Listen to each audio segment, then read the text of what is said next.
On this Tuesday night, America's top diplomat is out, fired by the president, and notified how else? Via Twitter.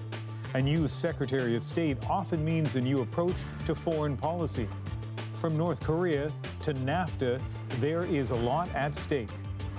So can Canada find a new ally in the White House? Also tonight, the deadline has come and gone. So will the UK make good on its threat against Russia?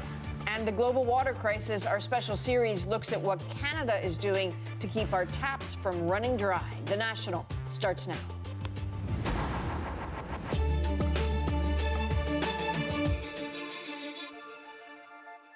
Outgoing U.S. Secretary of State Rex Tillerson thanked a lot of people as he made his exit today. His colleagues at the State Department, the military, the American people, but not the president. Paul Hunter now on what Tillerson had to say after he was fired and where the administration goes from here. On the day he was pushed aside, say many, the real surprise is that Rex Tillerson had managed to stay in his job for as long as he did. What is most important is to ensure an orderly and smooth transition. It's been no secret that as Secretary of State, he and the man who hired him, Donald Trump, had failed to see eye to eye on all kinds of things, not least the Iran nuclear deal. Tillerson backed it. Trump wants it torn up. We got along actually quite well, but we disagreed on things. In underlining the divide, Tillerson said to have learned he'd been fired by reading about it today on Trump's Twitter feed. Labeled by some one of the weakest state secretaries ever, Tillerson's fate was likely sealed on the day last year he's said to have privately called Trump a moron, something Tillerson never actually denied. Can you address the main headline of this story that you called the president a moron? I'm not going to deal with petty stuff like that. I mean, this is what I don't understand about Washington. Nonetheless, on Capitol Hill today, dismay at the latest Trump appointee shown the door, especially now. To fire the Secretary of State right before, maybe a North Korea visit and all this just is more chaos. I just think that this administration has fallen apart. Then there's Trump's pick to replace Tillerson, CIA Director Mike Pompeo, a Trump loyalist with a Tea Party background. Tapped to in turn replace Pompeo, Gina Haspel, known for running a CIA torture program in the early 2000s. Both she and Pompeo now face an approval process on Capitol Hill. In other areas, while progress has been made, much work remains. This afternoon, with a wavering voice and at times appearing to tremble, Tillerson thanked his staff but gave no praise for the president. Proud of the opportunity I've had to serve my country. God bless all of you. God bless the American people. God bless America. Tillerson took no questions, and though all of this comes at a key time for U.S. foreign policy, if he's confirmed, Mike Pompeo will have a key advantage when it comes to dealing with other countries. Unlike Tillerson, he'll have the backing of the president. Paul Hunter, CBC News, Washington. So Mike Pompeo can be counted on to promote Trump's ideas on the world stage. Here's a brief look at where Pompeo stands on some key foreign policies. The president, when I'm with him, nearly every day, rarely lets me escape the Oval Office without a question about North Korea. Pompeo is all for Trump's hardline approach on North Korea. Unapologetic in his desire to denuclearize the peninsula, Pompeo has even hinted at regime change, saying the North Korean people would love to see Kim fall. He is just as hawkish on Iran. The Iranians are the world's largest state sponsor of terror. Like Trump, Pompeo calls the nuclear deal struck under the Obama administration a disaster and has said that bombings would be a better negotiating position. He's also tough on the surveillance state and the war on terror. Pompeo fully supporting the NSA's domestic spying programs and would like to see them expanded. He's defended waterboarding and was fiercely critical when President Obama closed down the CIA's overseas black sites. Of course, given the unpredictable nature of the Trump administration, who knows how long Pompeo will even last. Dozens of people have left either the White House or other top senior positions over the past year. At the senior level, at least 21 people are out, including former National Security Advisor Michael Flynn, deeply compromised over his Russian ties. He was fired less than a month after the inauguration. Former FBI Director James Comey, in a stunning move last May, Trump abruptly fired Comey, who was leading the investigation into Russian interference in the election. Former White House Press Secretary Sean Spicer had a bit of a rough ride before he finally quit last July. Later that month, Trump's chief of staff, Reince Priebus, was also gone. Then there was Communications Director Anthony Scaramucci. The Mooch was turfed in late July after just 10 days. A couple of weeks later, there was a major shakeup. The president dumped Steve Bannon as chief strategist. He's the one who was credited with helping put Trump in the White House. And just last week, Gary Cohn, whose Democratic credentials made him a bit of an odd pick as Trump's chief financial advisor, well, he quit. And if this seems like a lot of change, it is. In less than 14 months, the Trump White House has seen higher turnover with senior staff than the last 4 presidents. So what does this latest shakeup mean for Canada? Well, it's no secret that Foreign Affairs Minister Chrystia Freeland had a friendly relationship with Tillerson. Some have even called him a key ally. The former CEO of Exxon and the Alberta-raised politician share a love of horses. Both were comfortable taking the reins of high-level diplomacy. In an interview last June, Freeland spoke warmly of her U.S. counterpart. I said to Secretary Tillerson the first time I met him that I thought he was probably the cabinet secretary with the deepest knowledge of Canada and the Canadian economy, and he did not disagree. That feeling seemed to be mutual. During my first week in office as Secretary of State, I think, if not the first meeting, certainly one of the very first meetings that I had with a foreign visitor was with Foreign Minister Freeland. In January, the two co-hosted an international summit in Vancouver, a gathering of foreign ministers to press for a diplomatic solution to the North Korean crisis. On other issues, they always seem to speak in the language of cooperation. Canada and the United States have different views on issues.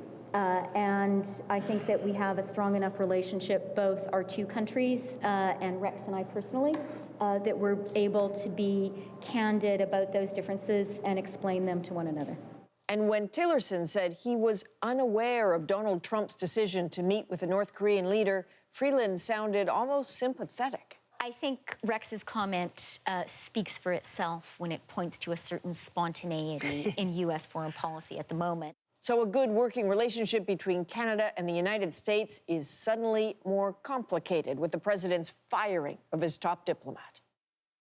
Katie Simpson is in our parliamentary bureau. Katie, there's so much at stake right now between these two countries. That's right, Adrienne. For Canada right now, the stakes could not be higher. NAFTA talks are progressing, but they are still very tense. Donald Trump is continuing to threaten Canada with tariffs on steel and aluminum unless the Canadians cave to his NAFTA demands. And there is the ongoing softwood lumber dispute. Now, Rex Tillerson didn't oversee these files directly, but he did discuss them regularly with Chrystia Freeland. She now has to try to develop the same chemistry with Mike Pompeo, but she's not starting from scratch. When Pompeo starts his new job, he should have a basic understanding of how Canada and the U.S. work together on at least security issues since he served as CIA director. According to Colin Robertson, who is a former Canadian diplomat, that's a bonus for Canada. He will have a geopolitical sense of Canada. My sense is, given the Five Eyes and the intelligence sharing that goes on, that he will have an appreciation of Canada on the security side that we will now do our efforts to remind him on the economic side. Pushing that economic side may not be too hard. Pompeo used to be a congressman from Kansas, and Kansas is a big agriculture state. It sends about $300 million in agricultural goods to Canada alone every year. So don't be surprised if Freeland talks about that when they meet for the first time in this capacity, or the more than 80,000 jobs in the state that depend on trade and investment with Canada. Well, when you talk about trade, Canada's put so much effort into issues like NAFTA. Is all that homework useful now, or is it lost? Well, it's not necessarily lost. As much as Freeland liked Tillerson, he didn't have the president's ear, and he hasn't had it for quite some time. So Freeland and Tillerson could agree on whatever issues they wanted to, but it certainly did not mean Donald Trump was on board with any of it. Pompeo does have Trump's attention, though, so the trick here will be getting Pompeo to understand issues from Canada's perspective to make this an effective relationship. Okay, Katie Simpson, thanks very much. Thanks. Now, as Katie mentioned, the president tuned Tillerson out a while ago, but the media sure didn't. And in his last public statement before he was fired, Tillerson took aim at Russia, backing up the British Prime Minister's assertion that Moscow was behind the poisoning of a former spy and his daughter. The White House had been reluctant to go that far, at least until today, when Trump sounded like he was ready to take Britain's word for it. Well, it sounds to me, I'm speaking to Theresa May today, it sounds to me like it would be Russia based on all of the evidence they have. I don't know if they've come to a conclusion, but she's calling me today. It sounds to me like they believe it was Russia, and I would certainly take that finding as fact. So with Trump now backing Theresa May, the question is, what comes next? The British PM gave Russia an ultimatum. Answer for what's happened by tonight or else. That deadline has come and gone. And as Chris Brown tells us, not only is Russia still denying it, it's pushing its own theories, some on state television.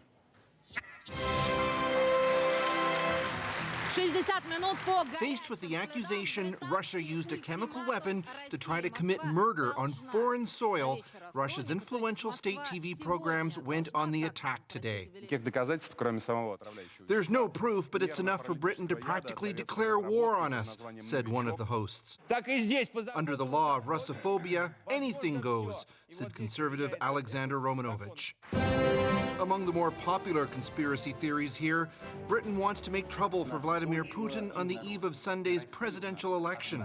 Or Britain is still mad that it lost out on hosting soccer's World Cup to Russia this June, and this is payback. The lone voice of dissent on the talk program was Liberal Dmitry Nekrasov, who kept getting interrupted. I'm trying to be reasonable. So we talked to him on our own, and he said the conspiracy theories are bogus. I am more sure that it is connected with Russia than with any UK actions. It will be very strange. I don't see any benefits for UK. Russia says under international law it should be allowed to examine the nerve agent. I've just had a short meeting. But Britain is refusing, so the British ambassador in Moscow was called into Russia's foreign ministry for a dressing down. I reiterated the points made by Prime Minister May that we expect by the end of today an account from the Russian state as to how this material came to be used in Salisbury.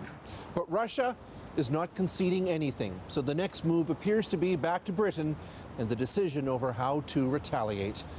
Chris Brown, CBC News, Moscow. So let's talk about what that retaliation might look like. When Britain wakes up tomorrow, Theresa May is planning to lay out in Parliament exactly what her government plans to do. And there have already been discussions with EU allies about what options are on the table. For one, Britain could expel Russian diplomats, including the ambassador. It could freeze or confiscate the assets of Russians who have money or property in the UK, or even take Russian broadcasters off British airwaves. There are more aggressive options available, too. Strengthening NATO forces in the Baltic states, a cyber strike targeting Russian fake news websites. Some are even urging soccer-crazed England to boycott the World Cup happening in Russia this summer. And there's one more thing to add to all of this. Another Russian exile has turned up dead in Britain. Friends say 68-year-old Nikolai Glushkov was found dead in his London home, which was still being searched by police late tonight. The businessman had connections to a prominent Kremlin critic.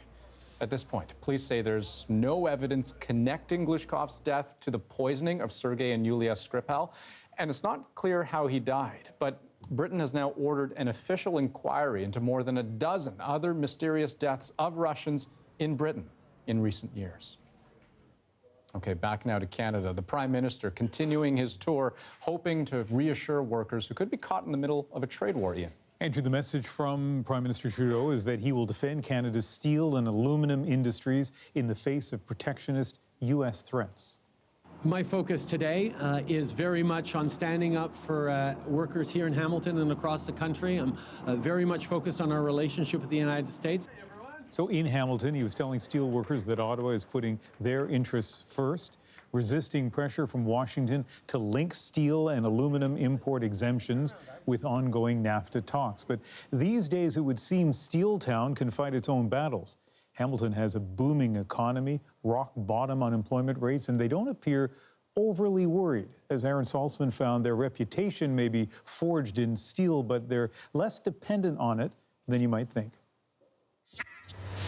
The afternoon shift change at National Steel Car and the Prime Minister's visit at another plant just down the road hasn't gone unnoticed here. I think it's about time. Jay Whitley has worked here for 23 years. We've lost a lot of manufacturing jobs, and you know what, if we don't start doing something to save them, what are we going to do for our kids? And yet, I don't think we should be too worried. Even with hints that the exemption for Canadian steel may be only temporary, even with the possibility the U.S. could pull out of NAFTA, in the past, either of those might have been devastating for this city of about 500,000. But times have changed. Healthcare and education now employ nearly 10 times as many people as the steel industry here. We don't want to dismiss the steel industry. It's important to Hamilton and the country, but it is not everything in Hamilton anymore. We've got the most diversified economy in the country.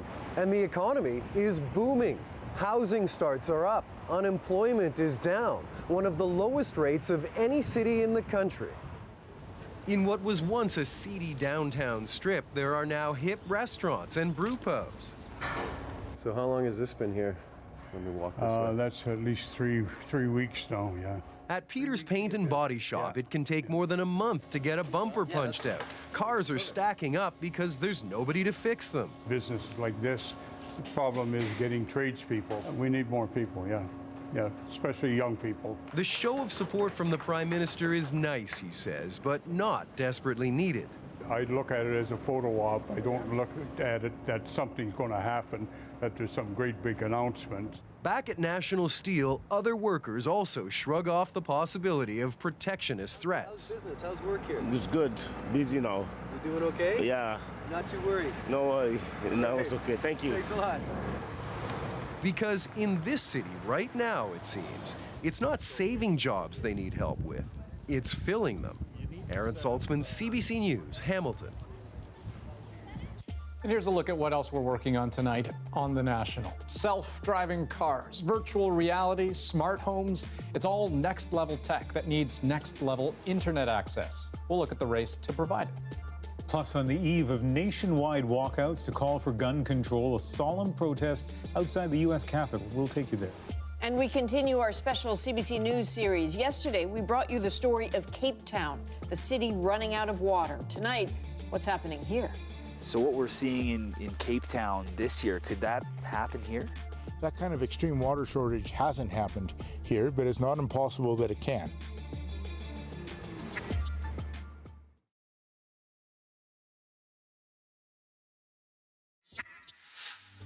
We have some breaking news for you this hour. One of the world's foremost physicists, Stephen Hawking, has died at the age of 76. He was diagnosed with ALS all the way back in 1963 and managed to beat the odds for decades, all the while being known for his humor, that signature synthetic voice, and a relentless curiosity, something he worked hard to impart on others. Perhaps his most popular book, A Brief History of Time, brought black hole, string theory, and particle physics into the mainstream.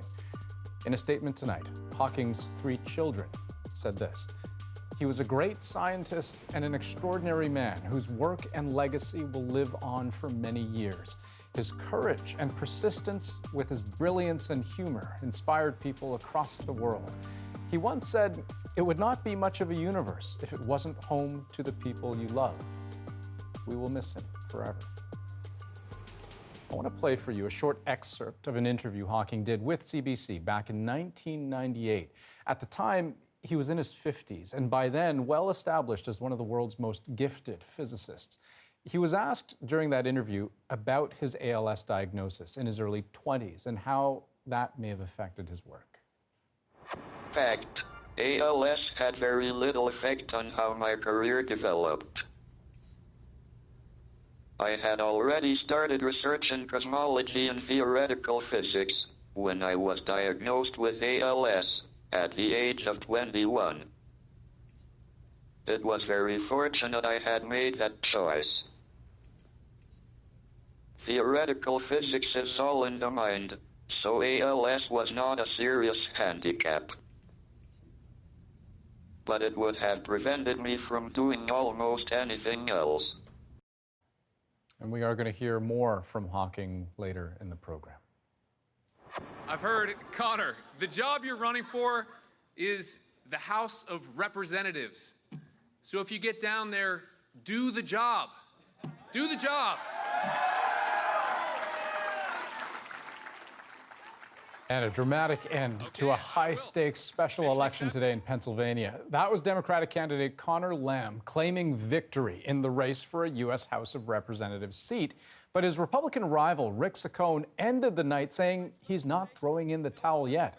Right now, 100% of precincts are reporting, and Lamb is up by 579 votes. But that is just a fraction of 1% of the total vote. And there are still a number of absentee ballots to be counted. Also worth noting, this was previously seen as a safe Republican seat. It's been held by the party since 2003. Spring is just 1 week away, but it sure doesn't feel that way for a lot of people on the eastern seaboard. The third nor'easter in 2 weeks is pounding the region with heavy snow and strong winds, and that storm is getting more powerful as it moves closer to the Maritimes. Here's how the storm is moving. The snow started falling in Boston early this morning and was quickly declared a blizzard.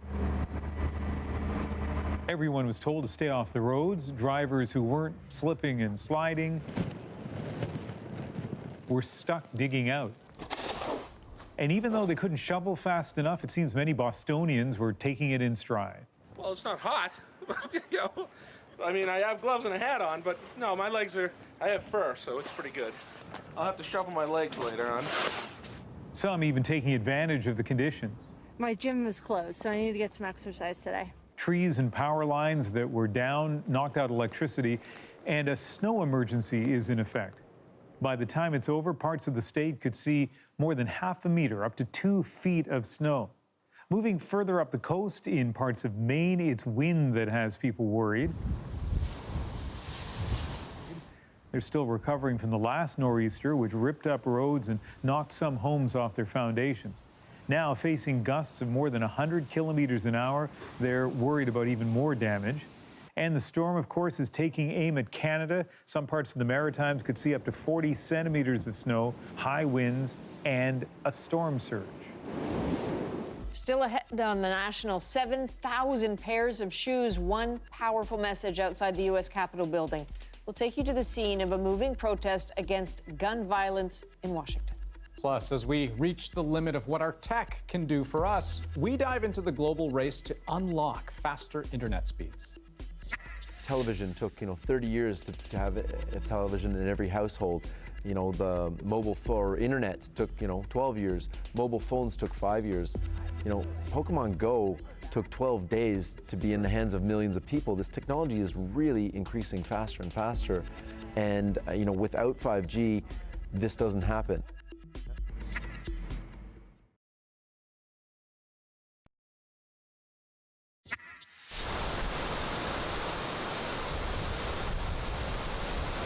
The glaciers and ice fields of northern Alberta are like a water fountain for the continent, but climate change is disrupting that in a region that's no stranger to devastating drought.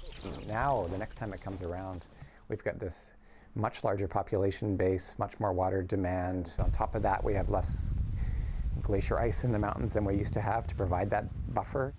And so it's going to be more severe than anything we've seen. Last night, we showed you Cape Town, South Africa, on the brink of depleting its freshwater supply. Tonight, our special coverage of this global threat gets a lot closer to home. Aaron Collins examines the dangers of the prairies running dry.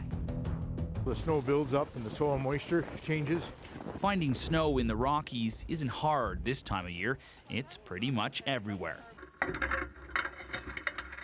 So this rain gauge I'm going to clear just because we've been getting rain events even in the winter here now. But measuring just how much snow has fallen Well, that's a bit harder. It's a question this team of scientists has been digging into for almost 5 years. Do I get an honorary PhD for this or something? You will. Do I? Sign it off this afternoon. And uncovering that answer matters to more people than you might think. That's because the amount of snow that falls here determines how much water millions of people across North America wind up with each summer. It's an incredible range, and the waters from this mountain range flow into the Arctic Ocean, the Pacific, and the Atlantic. So what happens here matters for the whole continent. Last year, a record snowfall was recorded here, but all that snow wasn't enough to prevent a drought on Canada's prairies. Climate change means this snowpack is melting faster and earlier, leaving the people who rely on it downstream parched by the end of summer. So people think with all this snow, they're maybe protected from drought. Is that the case? You know, the snow helps, but in a severe drought, it's not enough. And we need rain as well. And this was proven last year in Canada. So what we're seeing in Cape Town this year, could that happen here?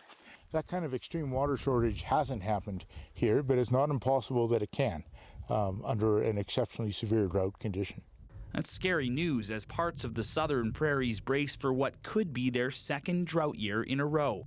In the past, melt from glaciers would have helped make up for shortages that arose during dry years, but climate change means that bank of extra water has mostly been spent, and the balance is shrinking fast. The estimates right now are about 80% of the ice will be gone by 2100. Now, scientists are keeping a close watch on those receding glaciers even as the population grows and the climate warms on Canada's prairies. You add it all up, and water shortages are likely when, not if, a major drought hits Western Canada. It might have started last year. We had the beginnings of a drought last year, and it's a question of if we get a few more summers in a row like that. Back in the Rockies amidst all that snow, it's hard to believe that this part of the world actually gets less precipitation than Cape Town. All the more reason to start preparing for future water shortages now. The notion that it can't happen here is one of those things that it may be one of the most important myths to break. I think so. The Cape Town's a terrible event for that city and for Africa, but it can be a wake-up call for the rest of the developed world that we can have severe water shortages. Until then, researchers here will keep watching and measuring the snow, waiting for the inevitable, the day when no matter how much it snows here, it won't be enough. Aaron Collins, CBC News in Kananaskis country.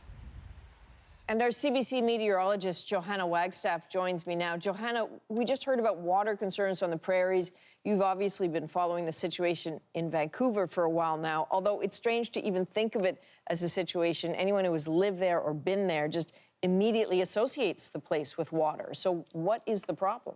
It's true, Adrian. People, I think, are surprised to know that despite being surrounded by water and being known for a lot of rain, Vancouver actually has reason to worry as well. So like the prairies in BC, we too rely on the mountain snow for our drinking water. Let me give you some background. In Canada, every community gets their water from their own local watershed, which is basically a naturally occurring basin that collects incoming water in the form of snow or rain. There are 595 of them across Canada, and here in Vancouver, we have 3 very large watersheds which start up in our coastal mountains. All the snow and water ends up in large reservoirs and dams that are built to collect it. They provide clean drinking water to the 2.5 million residents who live in the Metro Vancouver area. But the effects of climate change mean we're getting less mountain snow. The snowpack is expected to drop 25% by 2050 in parts of the province. Instead, BC is starting to see more extreme rainfall events in our winter months. So we're getting our drinking water coming down all at once, rather than a slow and steady melt of that mountain snow.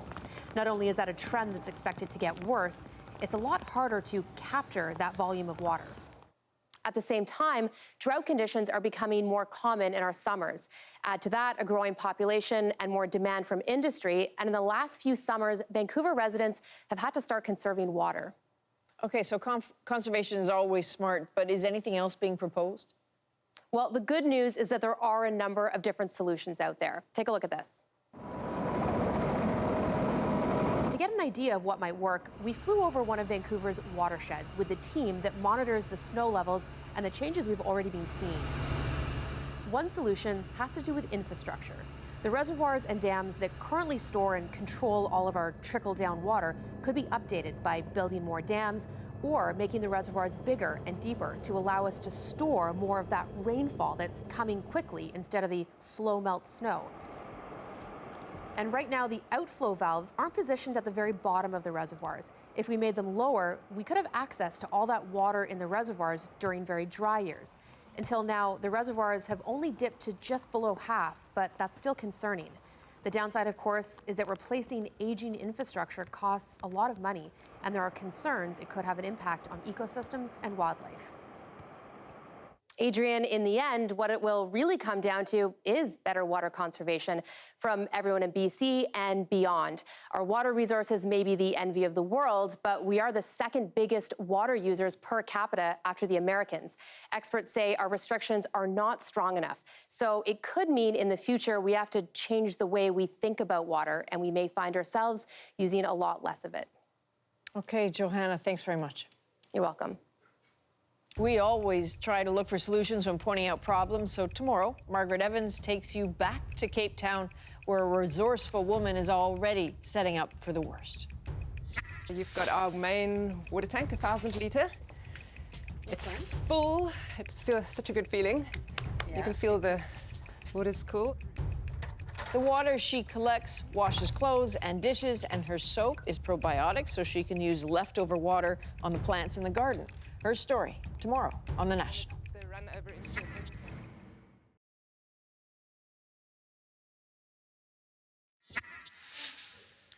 The 2018 Winter Olympics were arguably the most high-tech games in history. From that swarm of lights that formed a snowboarder at the opening ceremonies to those virtual reality headsets that let spectators watch some of their favorite events like they were right there. South Korea also demonstrated the capability and speed of the next generation of wireless technology, 5G. The race is on to develop newer, faster cellular networks. Some companies are already touting 5G systems that will be up and running in certain cities next year. But the network as a whole likely won't be fully functional till 2020. The promise is to connect nearly every aspect of our lives over an incredibly fast, reliable wireless network. And companies are spending billions to make sure they aren't left behind. But what is 5G? I mean, it's faster, but how does it actually compare to every other generation? To understand, let's look back. First, there was 1G, the network those early bulky cell phones worked on. Second generation added the ability to send text messages, pictures too, hello emojis. But then enter 3G. It basically turned our cell phones into mini internet-connected computers. And 4G made them fast enough to stream all the cat videos you could ever want. 5G takes it even one step further and about 100 times faster. So how might that change our lives? Well, Renee Filipponi went looking for answers. There's some hands that I see. There's some hands, there's one. There's the other one. You've got robot hands now. You can pick up any item. Now, do I have to click them? You have to click the trigger like that. Oh yeah, my hands are moving. With a pair of high-tech glasses, you can escape into a virtual world without leaving this Toronto soundstage. Okay, so like what I'm seeing right now, let's say we had 5G, what would this experience be like? This experience would be in your real world. So you wouldn't be walking down the street. Yeah, you could be walking down the street and you could pick this up and say, oh, I want a coffee. You could order your coffee directly from it. Alan Smithson is a developer in VR and augmented reality and says while the potential for this technology is endless, he warns tech innovation is fast approaching a wall. We've seen an enormous growth in the last few years, and we've gone from headsets that make people sick. We've solved those problems by increasing the frame rates, increasing the resolution. But as you increase the resolution of these screens, of course you have to push more data. That's it, like clicking a mouse. And right now, the networks can't push all of that data. If glasses aren't wired, they can only handle small amounts of data and perform specific tasks. Venus, and it's like right there in front of me. Penny walks in on location. She has to set up the space for a product unveil for a group of clients. The device maps the room in order to construct a digital map of the space. What you see here is next-generation hand tracking. wireless 5G could make its reach virtually limitless. So I think in 10 years out, so we're in 2028, and everybody wears a pair of glasses now instead of a smartphone, and those glasses now recognize you. So it recognizes you, your name pops up, so I know, okay, I know who you are, I know maybe your LinkedIn profile pops up. We have this camera, which is recording the position of this ball on this plate. This Nokia video shows the difference in speed between 4 and 5G. The 3 white robots are programmed to balance the ball. It only takes the one on 5G 3 seconds. The 4G network takes 11. A network powerful enough to safely run a hyper-connected world beyond your cell phone, with millions of self-driving cars, delivery drones, smart homes, and even entire cities. But there's a catch. This fast internet travels on tiny wavelengths, much shorter than the ones the current 4G networks work on. That means cell towers or receptors will need to be much closer. Right now, the 4G range is about 70 kilometers. 5G can only travel a very short 300 meters. So future networks will need thousands of mini base stations everywhere, all over a city to relay the signals. Much more complex and much more expensive. Companies around the world are already investing tens of billions of dollars, fighting to be the leaders in 5G. Getting left behind isn't an option.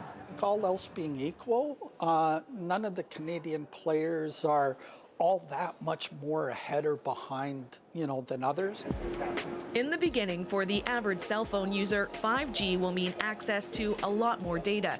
The ability to download things like a movie in the blink of an eye. So much bandwidth will be available, you won't have to worry about going over on your data plan. Today, it's a big deal when these guys give us, 10 gigabits of data a month for $60 or whatever it is. This will be much, much bigger buckets of data, almost that you don't really maybe have to pay attention to it. How did the, For Alberto Leon Garcia, it's much bigger than that. The University of Toronto professor works with grad students to develop smart and connected cities. We have here something like 10,000 streams for all of the GTA, but the target in 5G is 1 million streams per square kilometer. Per square kilometer. Square kilometers. But this area would have millions, or 1 million. 1 million. Yeah. Those dots on the map represent wireless sensors in the roads, on cars and buses, feeding out all kinds of information. Going forward, those sensors will be nearly everywhere. A network that can be deployed densely enough to get enough of the right data to be able to make smart decisions. It's all that information from those sensors that will make a world of autonomous vehicles possible and safe, allowing cars, roads, streetlights, all the ability to communicate at lightning speeds. 5G also has the potential to fundamentally change the way cities work. To reduce carbon footprint, make better use of energy, make transportation better. The ability to collect, to deploy sensors, collect data, and then do smart things to reduce carbon footprint, for example. All of those are possible over the near future. And right now, small parts of those networks are already being built. I am in the upper levels of Rogers Centre in Toronto, and if you look up there, you will see one of dozens of new cell antennas installed to support 5G technology. It's what the future of wireless will look like with a fully functioning lightning speed network that will be a reality in some parts of the world in just a couple of years. Renee Filipponi, CBC News, Toronto. There were no poppies or moments of silence, but there were tributes all the same in Ottawa today to the hundreds of thousands of Canadians who gave their lives in the First World War. Leading them, King Philippe of Belgium, who spoke about the bond between these two countries. The Canadian Army played a crucial role in the liberation of Belgium in 1918, and it was at Mons that the last soldier, a Canadian, fell in the Great War. 2 minutes before 11 a.m. on the 11th of November 1918. The ceremony took place appropriately at the Canadian War Museum on the last day of the royal couple's visit to Ottawa. As Murray Brewster reports, it's where they unveiled a special gift to Canadians. For the volunteers at the Canadian War Museum, it could have been Christmas Day. A field gun, an 18-pounder. This is where the gunner would sit. The most widely used artillery piece in the British and Canadian armies in the First World War. And for these former Canadian gunners, an absolute gem. I'm curious to know what battery was it in? Do we know any of the names of any of the people who were with it, etc., and exactly when did it fire its last round on the 11th of November? And through this tornado of death, the Canadians grimly strove. Just over 59,000 Canadians died in the First World War out of a country of 8 million people. It was a national trauma beyond imagination today. Canadian patrols continued to push forward to that final line where the war was to end. That final line was in Mons, the last battle for the Canadian Corps, fought almost 100 years ago on November 10th and 11th, 1918. The war was over. The Canadians established an unbreakable link with Mons. I think that most Canadians wouldn't know the name Mons or what it represents. It meant something at the time. I think the legacy of the Battle of Mons is a conflicted one, as is the First World War. Now, the soldiers at the sharp end, they didn't want to go there. They didn't want to risk their lives as this war is winding down. Most people in Ottawa walk past here every day without knowing who this is. General Sir Arthur Currie, one of Canada's greatest battlefield commanders, who ordered the attack on Mons in the twilight hours of the war. He was accused publicly of sacrificing his men for the glory of capturing Mons, a charge that resulted in a sensational libel trial in 1928. He had to defend the war. He had to defend the 60,000 dead. And I think Canadians could rightly be understood at the time in 1918 and perhaps 10 years later for wondering what had the war been fought for. The question of whether it was worth it is not contemplated by those who were liberated. Every day at 8 p.m. at Menon Gate, they play the last post. Rain or shine, to remember the sacrifices of those thousands and thousands soldiers. For the guys uncrating the Mons gun, it is also important to remember. Well, it's part of the history of the Corps I was in. Murray Brewster, CBC News, Ottawa. You can get the real story from CBC News journalists all day long. Find powerful images on Instagram, exclusive video on Facebook, and tweet us anytime at CBC The National.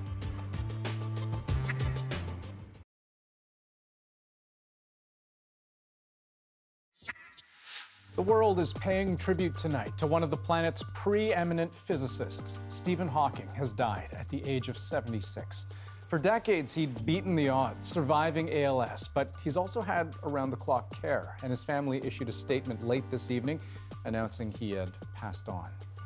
Now, Hawking's teachings touched people right around the world, including here in this country. Canadian astronaut Chris Hadfield put his thoughts simply on Twitter. Genius is so fine and rare. Goodbye, Professor Hawking. You inspired and taught us all. So why did he do it? Why devote so much energy to spreading his passion for the cosmos? We'll have a listen to another excerpt of his 1998 interview with CBC. I think most people are interested in the universe, like I am. But they have other things to do in life. So they can't spend the time to learn the mathematics involved. However, I believe that the basic ideas can be explained without equations. I want everyone to share the excitement of new discoveries. They have the right to be kept informed because they pay for the research. Tomorrow will mark 1 month since 17 people were murdered in that school shooting in Parkland, Florida. Students across the United States are expected to walk out of their classrooms in protest. And ahead of that, a poignant political demonstration was held in Washington to show what gun violence has taken away.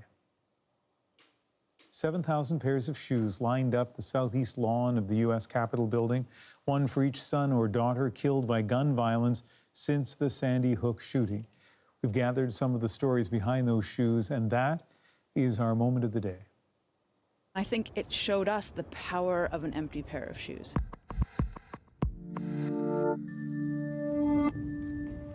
Tom Mauser lost his son Daniel in 1999 in the Columbine school shooting. Today he placed his son's shoes on the grass.